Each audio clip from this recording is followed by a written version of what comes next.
Welcome. This is Rayna Neises, your host of a Season of Caring podcast, where we share stories of hope for family caregivers, breaking through the busyness and loneliness of caregiving to find God, even in the middle of the season. Today, I'm excited to introduce you to Carol Leathem. Carol is a Jesus girl who loves a good cup of coffee to start her day. She's a speaker, encourager, author, podcaster, wife, mom of two, beagle cat mom, and mama to 7 grandchildren. She's launched a ministry for caregivers in February of 2024. Fun fact, she also has worked in Hollywood for 15 years. Welcome, Carol. I'm so glad to have you here today. Thank you so much. I'm excited to be here and have our conversation. So share with us a little bit about what your caregiving seasons have looked like. So about 10 years ago, my husband, who was a pastor, began to struggle with mental health issues and started with anxiety, led to depression. And after about 9 or 10 months, he became suicidal. And so he had to go into a psychiatric hospital, and it just kind of turned our whole world upside down. And when he came out, we moved in with our kids because he had to retire early and go on Social Security and all of those things. And I found myself sort of losing my entire identity because I had been a pastor's wife, and then I had also been a speaker and a Bible teacher, and all of that just sort of kind of dried up. And I woke up one day and didn't know what was going on. And so for the last 9 years, that's been my life, is caring for him. And he is doing very well right now. But then 2 years ago, I added my mother, who has some very serious health issues. And so I care for her long distance. So I make regular trips to Milwaukee. My grandchildren call that my second home to help with my mom's care. And so now my husband is also developing some health issues. So that's bringing another layer of caregiving. And one day I woke up and I was like, God, what the heck? And God's like, see, you need to start this ministry. So that was kind of the jumping off point for me, was realizing that God had put all of this in my life so that as a caregiver, I can help encourage caregivers. And so many times the encouragers I was reaching out to were not caregivers. So they didn't understand the needs. And so God's like, girl, you're like in the thick of it. So get busy. And so I've been working pretty good speaking and teaching and writing for the last year about caregiving. So many of us find ourselves in that season and different types of seasons, just like you described. I have as well dealt with my ex-husband who had mental illness issues, and that caregiving was such a different level than caring for my parents who had Alzheimer's. You know, those needs of the older generation and those kind of dependencies are so different than caring for mental illness. Yeah. It still takes so much bandwidth and so much compassion, It does. but that ability I struggled with just stepping back, and he was making so many decisions I had no control over. Yeah. It was really, really difficult. And with my dad, thankfully, he really was very good at saying, he handed the checkbook over to my sister without any problem. Wow. And most people don't hear that. Yeah. That doesn't happen for most people. But we definitely had more say, obviously, and control in caring for him in his final years. So it's challenging. And we do have to put on that caregiver hat. Doesn't look the same for sure. No, it doesn't. And there are mornings where I wake up and I have to say, okay, what hat, that's actually how I identify it. We didn't actually have this conversation before we started our conversation, but that is how I look at it, is which hat am I putting on? Because there are different needs, there are different responses, there are different intensities even. And so there are mornings where I wake up and I'm like, okay, what's today? Is today mental health day? Is today physical health day? Is today I've got to be there for my mom? And, and my mom, poor thing, yesterday we spent 45 minutes trying to get a code out of her phone long distance because I needed this code to unlock something that I needed to do. And finally I just said, you know what? I'll wait till Sunday when you're with my sister and she can get the code. Because it just got to the point where I was wanting to crawl through the phone line and just grab the phone. Yes. I couldn't do it. So no, I'm getting frustrated, and it wasn't good for anybody. Yep. And that's the wisdom of doing this for a long season Mhm. is when to say, Uncle, now's not the time. That's right. Let's just take a deep breath and That's do right. something else. It's really important, And I mean, I've Yes. automated everything for her so that I Mhm. can pretty much do it from here. But there's one thing that I made the mistake of putting her phone number in instead of my phone number. In order to Yes. change it, I have to get the code out of her phone. And so Exactly. but then you ask yourself, okay, how important is this? Is this worth the Mhm. frustration to me? Is it worth the frustration to her? And the answer is no. It can be dealt with Yeah. at a different time. Yeah. And again, I think when we were younger, when we were first starting this journey, we were like, oh, but we'll figure it out. You just hang in there longer. Yeah. And you get to the hair pulling out stage and you still keep trying. Mhm. The longer you've been doing it, the more you can just really weigh it and just say, what's this worth? Do we have to do this right now? And so many times the answer is no. Yeah. And it's sad because even technology is such a blessing. For me, at times, you're just like, why can I not get this to work? Yeah. So totally understand having aging parents trying to deal with it. Yeah. Such a hard. Well, and even you were talking about your experience with your ex-husband. I've been married to my husband almost 48 years. And the last 10 years, we've been dealing with the mental health issues. And now that has led to some physical issues and some surgeries. He's had 3 major surgeries in the last 14 months. And that brings on a different type of care and a different, different concerns. And even with the mental health, I think sometimes when we're caregiving for somebody who struggles with anxiety or who struggles with depression, both of those are very, very, very difficult when they're manifesting themselves in a loved one. We have to almost say to ourselves when, I'll get so frustrated and I'll just say to myself inside my head, is this really worth what you're about to say? And is it what it's going to cause? It's going to cause a problem because you're frustrated and you're antsy. Right. And sometimes my choice of response will dictate where the next few minutes are going to go. Yeah. And I have learned to just calmly say, I don't need to say that. And just close my mouth and just let it happen. And then maybe circle back around the next day or just kind of judging the circumstances. It's hard, but you have to learn how to do that.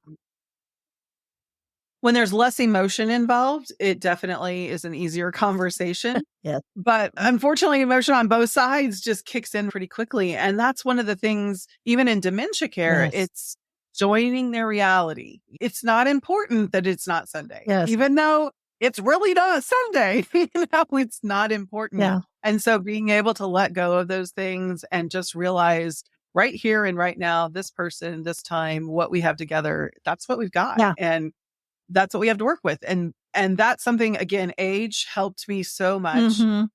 When I was younger and trying to deal with my mom.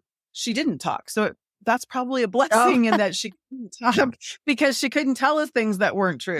She couldn't say those kinds of things, but definitely staying with her in the moment was easier because she couldn't interact in that way. She didn't argue with you about things. But with my dad, it was definitely that trying to just take that deep breath and weigh how important is this and how is it going to affect the rest of the day and the rest of our time? Well, I think our responses, I was just thinking about a circumstance with my mom where she sent me a text and said, my caretaker says I only have 2 bottles of apple cider left. So I just want you to know this, but I know you have lots of other busy things that are more important to take care of than this. And, she's just being kind of sort of passive aggressive. And so the question is, how are you going to read this text? How are you going to respond to this text? And my response is I call her up and go, hey, I'm going to order apple cider. Do you need anything else? And then she'll say to me, how did you know that I needed it? And, it's like, and I don't, and at that point, it would be really easy for me to pop off. Well, you sent me a text message and let me know. But the truth is, she doesn't remember. And so when she says to me, hey, I don't think I ever told you that when you were in grade school, my parents adopted a brother and sister from China. I don't think I ever told you that. And I'm like, and it would be really easy for me to say, Mom, I have an aunt and uncle. I know who they are. I'm, 66 years old. But she does not really understand. It's like you say, walking into her reality. And I think with anxiety and the depression and the mental health issues, it's the same thing. Sometimes we need to understand that the suffering that is going on inside of our loved one is so much more important than what we feel. And my husband's mental health got even more complicated because it became blame and anger towards me. Yeah. And so there were times where he would just scream at me and say, if you could just get your life together, mine would be fine. And in the beginning, of course, I'm fighting him and saying, why do you me? And reacting because I'm like, it's not my fault. And then at some point, the easy answer was, I'm trying, I'm doing the best I can because I'm not really copping to that's what it is. But that answer seemed to work. And so because it's not about me getting my life together, but it's hard. It's hard as a human when we feel like we're being attacked for no reason. It's dementia, whether it's mental health issues. I think sometimes taking a breath before we answer and asking ourselves, what are the repercussions of what's about to come out of my mouth? And so there you go. Yeah, I often say breathe, pray, then decide. Yeah. breathe, pray, speak. Yeah. And you have a choice in what that speech is going to be. And so it is kind of this process of take that breath, ask the Lord for help, and then make a decision. Am I going to say this or am I going to say this or am I going to say this? Because there's really lots of ways to handle that. And I love that you found something that worked for you, that's true for you, but also it can be true for him. Yes. Can help him defuse that. Yes. One of the things Teepa Snow says all the time is when we come with an agenda, people push against that agenda. Absolutely.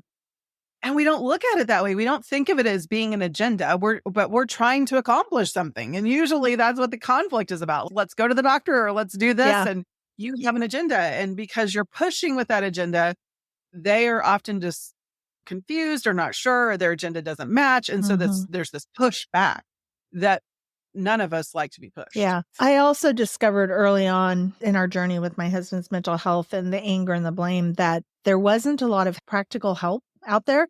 So it wasn't like I could just go sit down and talk to a therapist and explain the circumstances and he'd go, oh, do this and this and this. Or I couldn't find a book. I couldn't find help. And I think that happens because so many times the situations or the circumstances are unique to the people. So they are. What I discovered was I was having to find my own coping skills. And so as I developed more and more of my own coping skills, that's when I began to be proactive and not reactive. And that's when I saw this shift in how I was responding in my own mental health and my own strength of character. So I think it's important and I created all kinds of my own coping skills that have helped me even now with my mom or with the lady at the grocery store. Exactly. So. Yeah.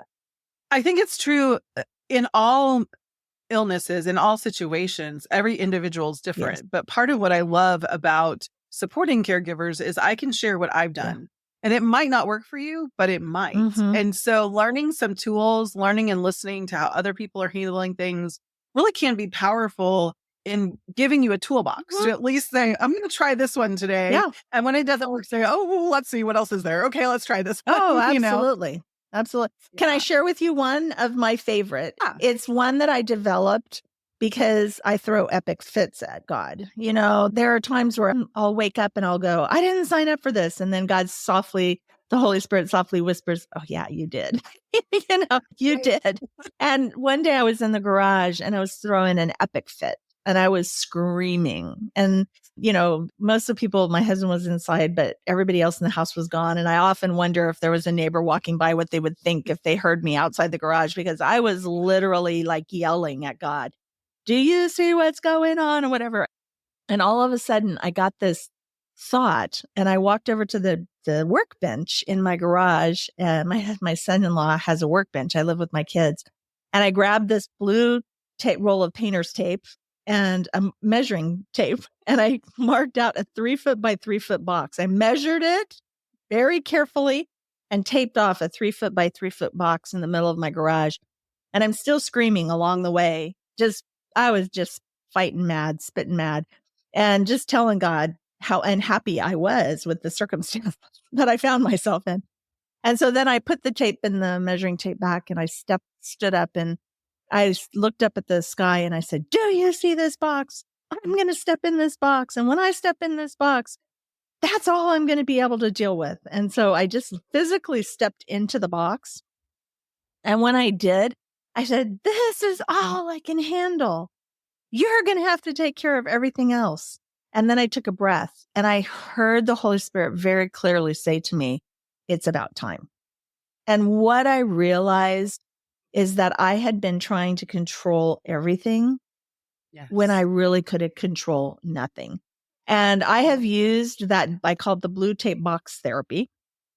And I have used that so many times. I can pretty much draw a 3-foot by 3-foot box without tape now on the floor and step into it because I think it's a reminder of letting go of the things that we cannot control. We've been fooling ourselves all the rest of the time. The truth is we are all we can control. Yes. Our reactions, our responses, our grace, our truth, our love, all of those things are the only things that we can choose to control. We just think we're controlling everything else. Yes. And it's easy when things get uncomfortable. It's easy for us to blame the things that are happening outside the box. But in reality, the truth is the things outside the box are going to happen no matter what. It's my choice to step into the box and let it go or to choose how I'm going to respond. And I think in a caregiving situation, I just came from having breakfast with my little 87-year-old friend who we were talking about different things. And I said, it's so hard as a caregiver because we feel irresponsible if we're not pushing for health or wellness. We feel like we're not doing our job if we're not taking care. But in reality, sometimes the best thing is to just take a step back and take a breath and walk outside, listen to the quiet, and let your anger and your frustration and all of a sudden it changes the energy. It changes the way you're going to respond. And that is so critical.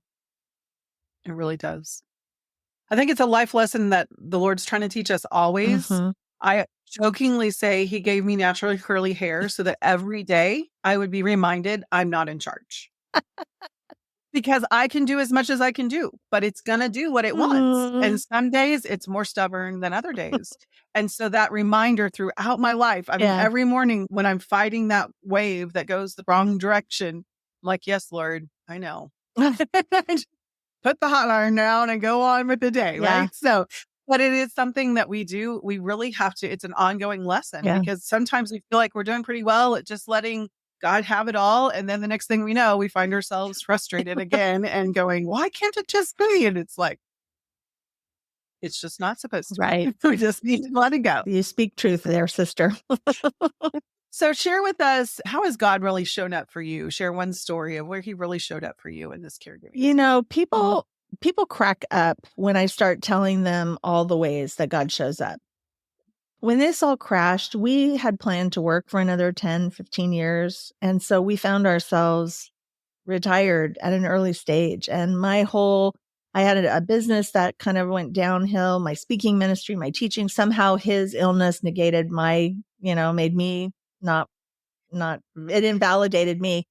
And so I woke up one day and I'm trying to balance a budget. I'm trying to figure out how to pay for stuff. And right before he got sick, this is kind of my pivotal moment where God has just continues to take me back to this moment where he showed me that he cares about the little things, because I had made a promise to my kids for Christmas that year. His crash happened in November, right before Christmas. And that particular Christmas was our first Christmas in the house. And my son-in-law's parents were coming. And I had made a commitment to buy some very expensive steaks. And they had to come from a certain store. And they had to be a certain cut and a certain grade. I mean, all of these things that you don't know about steaks. But basically, the bottom line is it was a lot of dollar signs.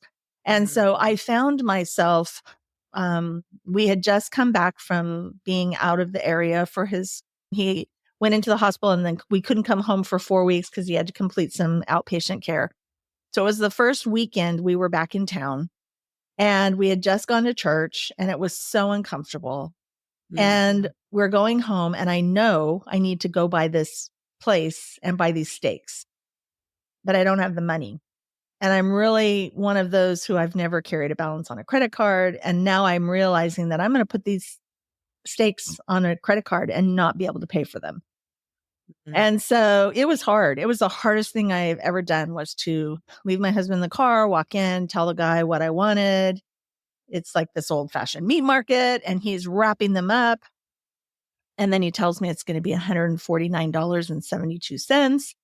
And I'm like, okay. And so as I'm pulling out my credit card to hand it to him, he goes, hey, I just made some sausages. Let me throw these in. Hey, I just had this. Let me throw this. And he's probably throwing in another $50 worth of meat while I'm standing there. So I pay for them. And then when I got back in the car, I did what I normally do, because I'm pretty honest with God, and I got real snarky with God. And I said, and I remember, didn't say it out loud, but I remember holding this bag of steaks in my lap and looking kind of up into the air and thinking very snarky. So, God, how are you going to help? What are you going to do? Are you going to show up and pay? I mean, just like asking him, do you really care that I just bought $150 worth of meat that I can't pay for? But I'm doing it. Now, there's a lot of people who would say, don't buy it. There's a lot of people who would say, but what I need you to hear is what happened next. I knew I needed to do it. So I go home, and there's a huge stack of mail that I haven't gone through. We've been gone for a month, and I start going through the mail. The steaks are in the refrigerator, because you don't put them in the freezer. They go into the refrigerator. I mean, all of these, I have a list of how to deal with these very expensive steaks. Wow. And as I'm going through, I start opening up the mail, and I open up this envelope from my bank, and there's a letter in there. And the letter says, dear Mrs. Leathem, we just want to let you know that in blah, blah, blah, blah, you refinance this property at blah, blah, blah, blah, blah. And we inadvertently overcharged you extra interest. So here's a check for $42 or something.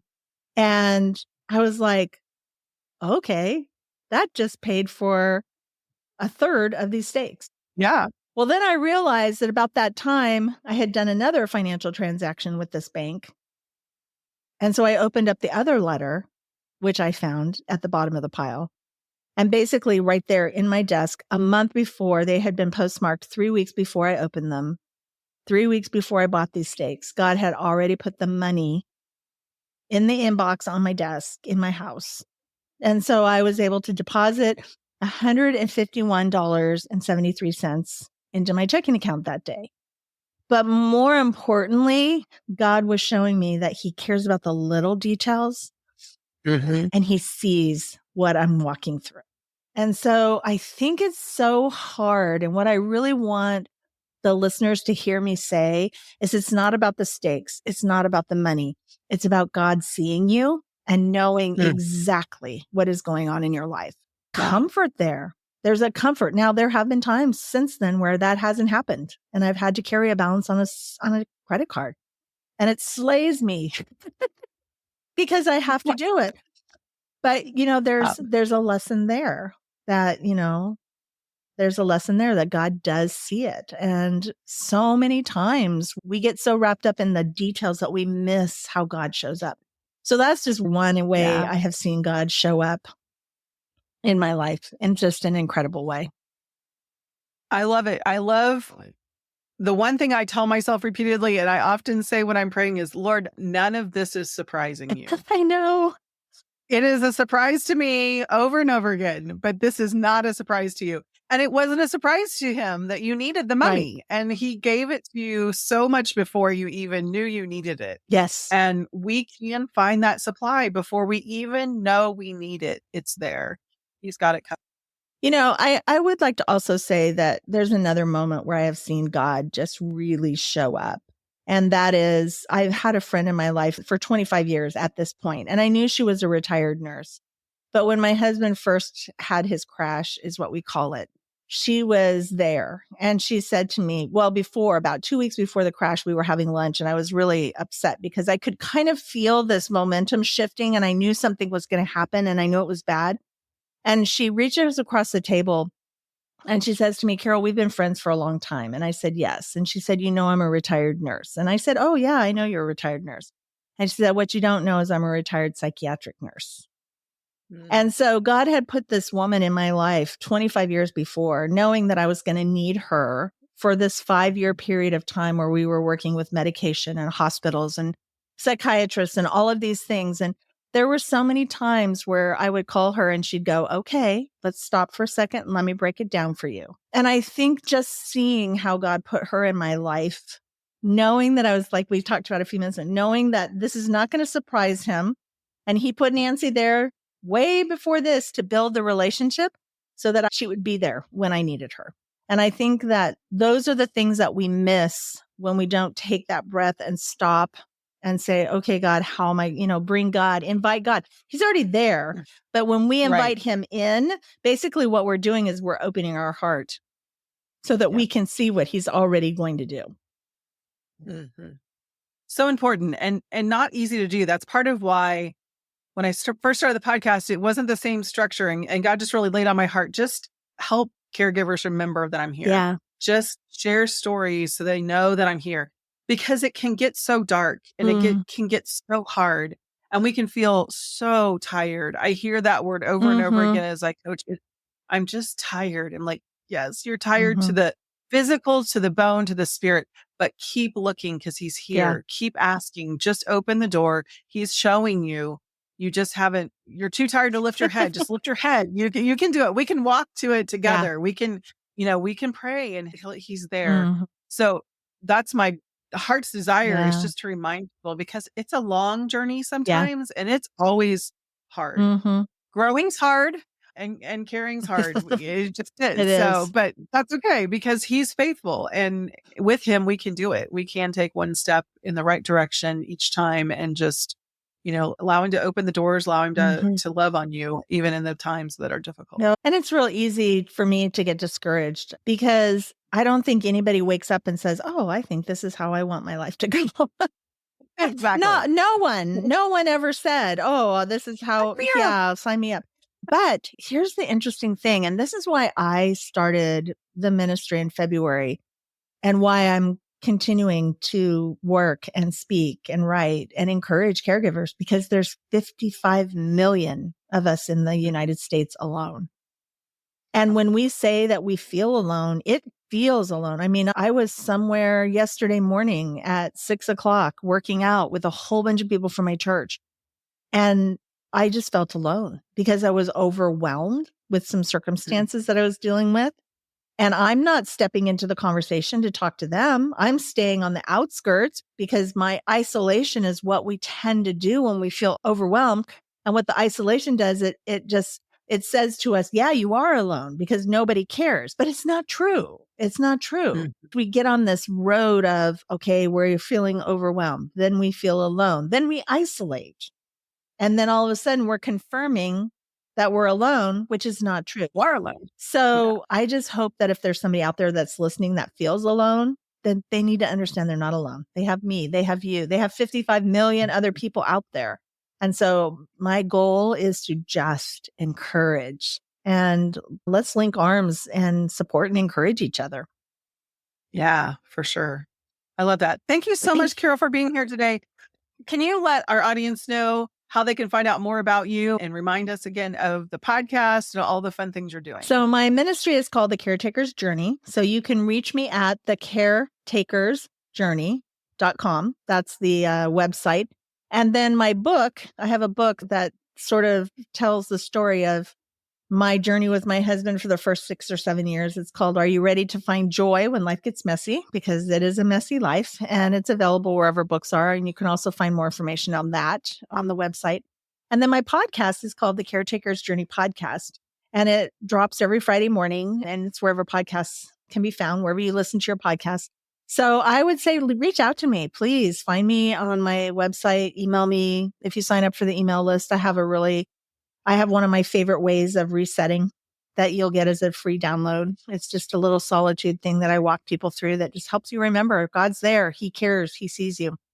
So lots of fun things coming up. So if you go and sign up for the newsletter, you'll get to hear what's coming up in the new year. So yeah. Well, thank you again for being here and just sharing part of your story. Thank you. And so much encouragement with us today. Oh, thank you so much for having me. I appreciate it. Listeners, thank you for joining us for Stories of Hope with Carol. The Season of Caring podcast has been created to share stories of hope for living content, loving well, and caring without regrets. If you find yourself with legal, financial, or medical questions, be sure to consult your local professionals and take heart in your season of caring.